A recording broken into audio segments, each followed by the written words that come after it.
এটি কল্পনা নয়, এটি ডকুমেন্টেড। জাপানের ইয়ামাগাটা প্রদেশের একটি মন্দিরে গেলে তুমি দেখবে একটি হাড়ের কঙ্কাল, চামড়া শুকিয়ে চামড়ের মতো টানা, ধ্যানের ভঙ্গিতে বসা, উজ্জ্বল পোশাকে মোড়ানো। প্রথম দর্শনে মনে হবে এটি কোনো মিউজিয়ামের মমি, কিন্তু না, এই মামি কোনো মৃতদেহ নয়। এই মন্দিরের পুরোহিতরা বিশ্বাস করেন এই মানুষটি মারা যাননি, তিনি ধ্যানে আছেন, জীবন ও মৃত্যুর মাঝামাঝি কোনো এক জায়গায়। আর সবচেয়ে ভয়ঙ্কর কথা হলো তিনি নিজেই নিজেকে এই অবস্থায় এনেছেন, হ্যাঁ, ইচ্ছাকৃতভাবে। 3000 দিন ধরে ধীরে ধীরে প্রতিদিন একটু একটু করে মৃত্যুর দিকে। এটি কোনো লোককথা নয়, এটি কোনো হরর ফিকশন নয়। National geographic, university of Pennsylvania, Niigata university school of medicine সবাই এটি ডকুমেন্ট করেছে।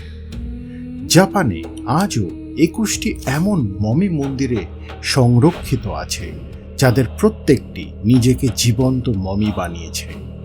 আমি দেবজ্যোতি, আপনাদের ভয়গাথায় স্বাগত।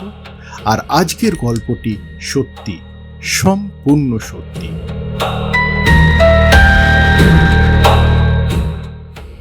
জাপানের ইয়ামাগাতা প্রদেশে 3টি পবিত্র পর্বত আছে, হাগুরো, গোসান আর ইউডোনো।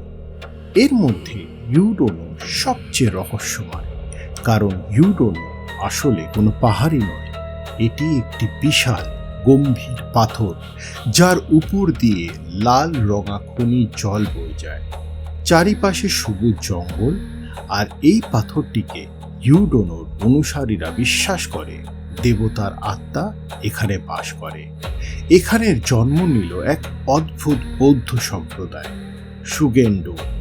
সুগেন্ডো মানে বিশেষ ক্ষমতা অর্জনের পথ। কি ক্ষমতা? কিয়োশু বিশ্ববিদ্যালয়ের অধ্যাপক ক্যালেব কার্টার বলেন, এই ক্ষমতা অর্জন করতে সন্ন্যাসীরা বরফের জলপ্রপাতের নিচে দাঁড়াতেন, গুহায় ধ্যান করতেন আর বছরের পর বছর ধরে কঠোর উপবাসে থাকতেন। কিন্তু সুগেন্ডোর সবচেয়ে চরম প্রথা ছিল শোকুশিনো বুৎসু, অর্থাৎ এই শরীরেই বুদ্ধ হওয়া।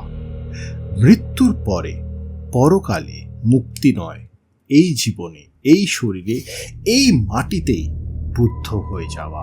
আর এর জন্য প্রয়োজন ছিল নিজেকে জীবন্ত মমি বানানো।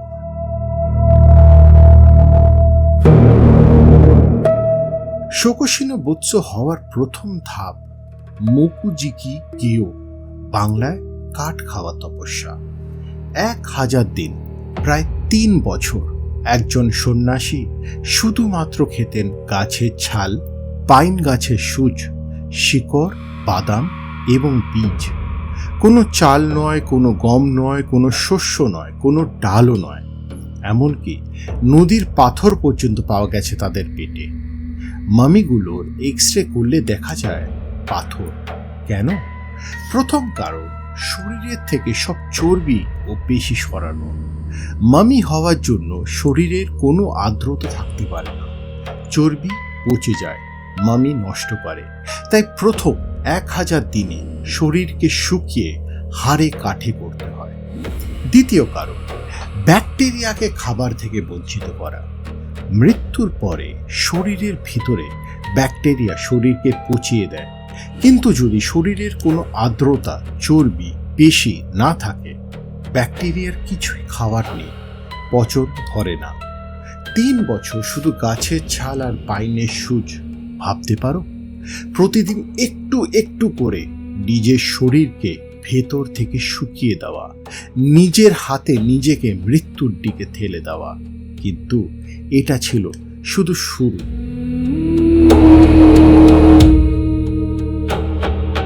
1000 দিন কাঠ খাওয়া তপস্যা শেষে যদি সন্ন্যাসী বেঁচে থাকেন, তার জন্য শুরু হয় পরবর্তী পর্যায়। এবং এই পর্যায়টি শুধু কঠিন নয়, ভয়ঙ্কর। সন্ন্যাসী এখন পান করতে শুরু করেন উরুশি চাল। উরুশি হলো চাইনিজ ল্যাকার গাছের রস। এই গাছের রস থেকে জাপানের বিখ্যাত লাকার ওয়াইন তৈরি হয়, কিন্তু কাঁচা অবস্থায় এই রস অত্যন্ত বিষাক্ত। এটি স্পর্শ করলে শরীরে ফুসকুড়ি ওঠে, চামড়া পুড়ে যায়, আর এটি পান করলে এটি শরীরের ভেতরে ঢুকে যায় এবং শরীরকে ভেতর থেকে বিষাক্ত করে তোলে। কেন এটি করতেন? কারণ মৃত্যুর পরে এই বিষ শরীরের ভেতর থেকে পোকামাকড়কে দূরে রাখে।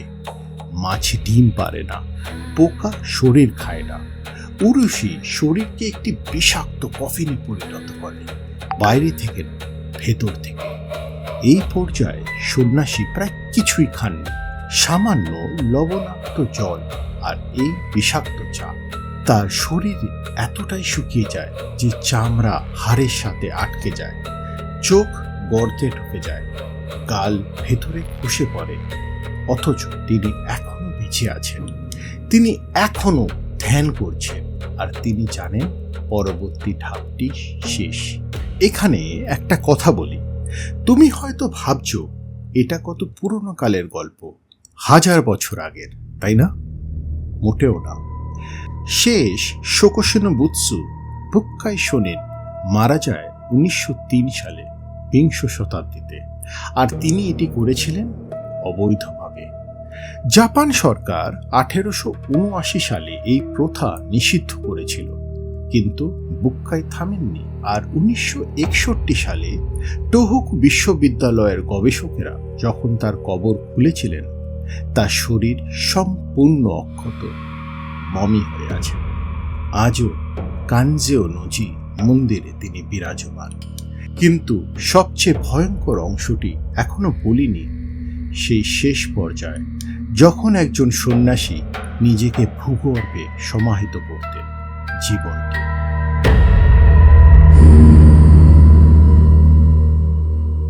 সন্ন্যাসী যখন মৃত্যুর কাছাকাছি চলে আসেন, তাকে একটি ছোট্ট পাইন কাঠের কফিনে বসানো হয় ধ্যানের ভঙ্গিতে। কফিনটি মাটির নিচে প্রায় 10 ফুট গভীরে নামানো হয়। কফিনের সাথে একটি বাঁশের নল যুক্ত থাকে, এটি তার শ্বাসের নল। আর তার হাতে দেওয়া হয় একটি ছোট্ট ঘণ্টা। তারপর কফিনের উপরে কাঠকয়লা দিয়ে ঢেকে দেওয়া হয়, মাটি দিয়ে বন্ধ করে দেওয়া হয়। সব আলো চলে যায়। ভেবে দেখো, নিচে অন্ধকারে একা একটি কফিনের ভেতরে সন্ন্যাসী ধ্যান করতে থাকেন। আর প্রতিদিন তিনি একবার ঘণ্টা বাজাতেন। সেই ঘণ্টার শব্দ মাটির উপর পর্যন্ত আসত। উপরে থাকা শিষ্যরা শুনতেন ঘণ্টা বাজছে, মানে গুরু বেঁচে আছেন। ঘণ্টা বাজছে মানে তিনি এখনো ধ্যানে আছেন। দিন যায়, ঘণ্টা বাজতে থাকে। একদিন ঘণ্টা আর বাজে না, সাইলেন্স, সম্পূর্ণ সাইলেন্স। কেউ কিচ্ছু করে না, কেউ কফিন খুলে না, কেউ নিচে নামে না। সবাই অপেক্ষা করে 1000 দিন, 3 বছর 3 মাস। তারপর কফিন খোলা হয়।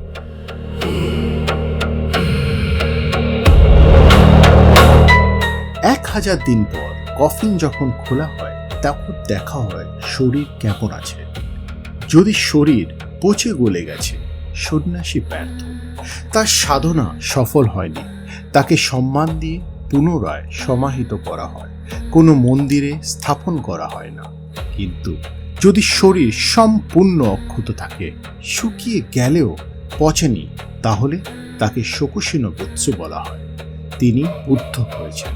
তার শরীর ধুয়ে উজ্জ্বল পোশাক পরিয়ে মন্দিরের সবচেয়ে পবিত্র স্থানে স্থাপন করা হয়। সেই মন্দিরের প্রধান উপাস্য হয়ে যান তিনি। মানুষ তার কাছে প্রার্থনা করে, ছুঁয়ে আশীর্বাদ নেয়। জাপানের আর্দ্র জলবায়ুতে মমি হওয়া প্রায় অসম্ভব। মিশরের মতো শুষ্ক জলবায়ু নেই জাপানে। 1960-এর দশকে নিগাতা বিশ্ববিদ্যালয়ের মেডিকেল স্কুলের গবেষকরা যখন এই মমিগুলো পরীক্ষা করেন, তারা নিশ্চিত করেন যে মমি হওয়াটা প্রাকৃতিকভাবে ঘটেনি, এটি ছিল কৃত্রিম। মৃত্যুর পরে শরীর শুকানো হয়েছিল ধোয়া আর কাঠকয়লা দিয়ে, তারপর পুনরায় সমাহিত করা হয়েছিল। কিন্তু মন্দিরের পুরোহিতরা এই বৈজ্ঞানিক প্রমাণ মানতে নারাজ। তাদের কাছে শোকশিনো বুৎসু কোনো মমি নয়, তারা বুদ্ধ, তারা ধ্যানে আছে। আজও প্রতিদিন তাদের জন্য খাবার রাখা হয়, প্রতিদিন তাদের সামনে পূজা হয়, আর প্রতি 6 বছরে একবার তাদের পোশাক পরিবর্তন করা হয়।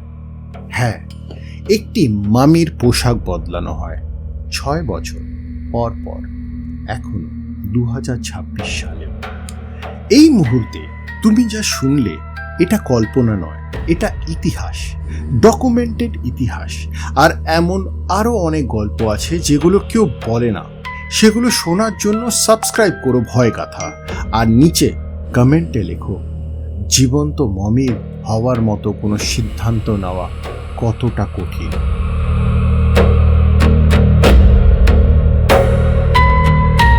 সবচেয়ে পরিচিত শোকশিনো বুৎসু হলেন শিনোকাই শোনিন। তার গল্পটা জানলে তুমি বুঝবে এই মানুষগুলো পাগল ছিলেন না, তারা কিছু একটা থেকে বাঁচতে চেয়েছিল। শিনোকাই ছিলেন একজন সাধারণ কৃষক। একদিন রাতে সার হিসাবে ব্যবহারের জন্য মানুষের বিষ্ঠা সংগ্রহ করছিলেন। হঠাৎ এক সামুরাই পথ দিয়ে যাচ্ছিলেন। শিনোকাই ভুলক্রমে সামুরাইয়ের ওপরে কিছুটা ফেলে দেন। সামুরাই ক্ষিপ্ত হন, লড়াই শুরু হয়, আর সেই লড়াইয়ে শিনোকাই সামুরাইকে হত্যা করে ফেলেন। একজন সাধারণ কৃষক সামুরাই হত্যা। এদো যুগে এর শাস্তি মৃত্যু। শিনোকাই পালিয়ে গিয়ে দাইনিচিবো মন্দিরে আশ্রয় নেন, সন্ন্যাসী হয়ে যান। কিন্তু তার গল্প এখানে শেষ হয় না। সেই সময় ইয়ামাগাটার ভয়াবহ দুর্ভিক্ষ, ফসল নষ্ট, মানুষ মারা পড়ছে ক্ষুধায়।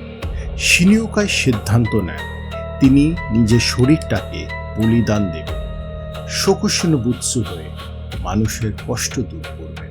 প্রায় 1 দশক ধরে তিনি কাঠ খাওয়া তপস্যা করেন, তারপর উরুশি চা পান করেন, তারপর ভূগর্ভে নেমে যান। আর যখন 1000 দিন পর তার কফিন খোলা হয়, শিনোকাই শোনিন শোকশিনো বুৎসু হয়ে আছেন। আজও দাইনিচিবো মন্দিরে তিনি বসে আছেন, ধ্যানের ভঙ্গিতে 240 বছরেরও বেশি সময় ধরে।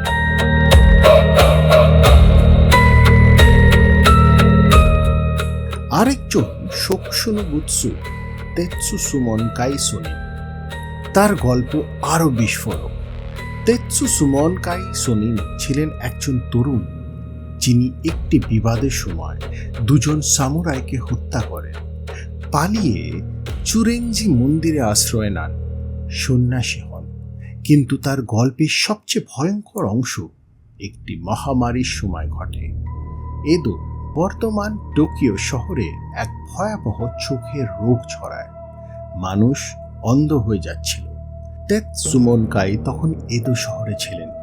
তিনি সিদ্ধান্ত নেন ইউদোনো পর্বতের দেবতাদের কাছে তিনি নিজের একটি চোখ বলি দেবেন, যাতে মানুষের বাঁচার উপায় হয়। এটি কোনো রূপক নয়।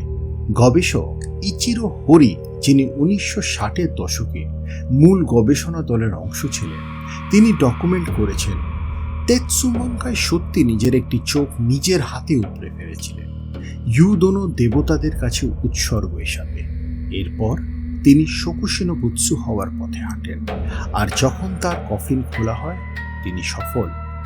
আজও চুরেঞ্জু মন্দিরে তিনি আছেন একটি চোখে। এখানে একটি গভীর বিতর্ক আছে। 1960-এর দশকে নিগাটা ইউনিভার্সিটি স্কুল অফ মেডিসিনের গবেষকেরা যখন এই মমিগুলো পরীক্ষা করেন, তারা খুঁজে পান যে মমি হওয়াটা সম্পূর্ণ প্রাকৃতিকভাবে ঘটেনি ভূগর্ভে। জাপানের আর্দ্র জলবায়ুতে একটি মৃতদেহ মমি হওয়া প্রায় অসম্ভব, কারণ আর্দ্রতায় শরীর পচে যায়, মমি হয় না। মিশরে হয় কারণ সেখানে শুষ্ক মরুভূমি। গবেষকদের মতে মৃত্যুর পরে শরীর কৃত্রিমভাবে শুকনো হয়েছিল, ধোঁয়া আর কাঠ কয়লা দিয়ে। তারপর পুনরায় সমাহিত করা হয়েছিল 3 বছরের জন্য। এটা শোকশিনো বুৎসু পবিত্রতা কমিয়ে দেয়। বৈজ্ঞানিক দৃষ্টিকোণ থেকে। কিন্তু মন্দিরের পুরোহিতরা একেবারে মানতে নারাজ। পেন মিউজিয়ামের গবেষক ফ্র্যাঙ্ক ক্লেমেন্ট লিখেছেন, মন্দিরের পুরোহিতরা শোকশিনো বুৎসুকে মমি হিসাবে দেখেন না। তাদের কাছে এরা বুদ্ধ। তারা ধ্যানে আছে, পূর্ণ চেতনায়, মৃত নন। তুমি কাকে বিশ্বাস করবে, বিজ্ঞান না বিশ্বাসকে?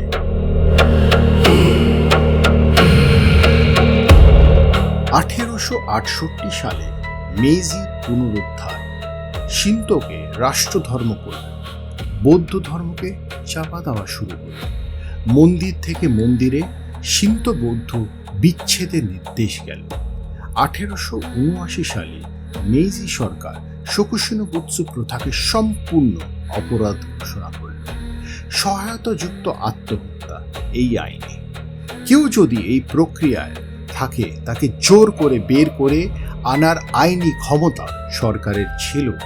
আর যদি কেউ 3 বছর পর মমি খুঁজে বের করে, সেটা কবর চুরি, গ্রেপ্তার হবে। ইউডোনোর 4টি শিঙ্গন মন্দির, জুরেনজি আর দাইনিচিবু, সরকারের নির্দেশ মানতে অস্বীকার করল। তারা শিঙ্গন থেকে যায়। পরিণতি, সরকার তাদের ধর্মীয় অনুষ্ঠান করার অধিকার কেড়ে নিল। তীর্থযাত্রীদের গেট হিসাবে তাদের ভূমিকা বাতিল করল। রোজগার বন্ধ। এই মন্দিরগুলো তখন একমাত্র আয়ের উৎস হিসাবে শোকশিনো বুৎসুকে প্রধান উপাস্য হিসাবে প্রতিষ্ঠা করল। মানুষ মমি দেখতে আসতে লাগলো, দান আসতে লাগলো, মন্দির টিকে গেল। আর শোকশিনো বুৎসু একটি অবৈধ প্রথা থেকে একটি টিকে থাকার অস্ত্রে পরিণত।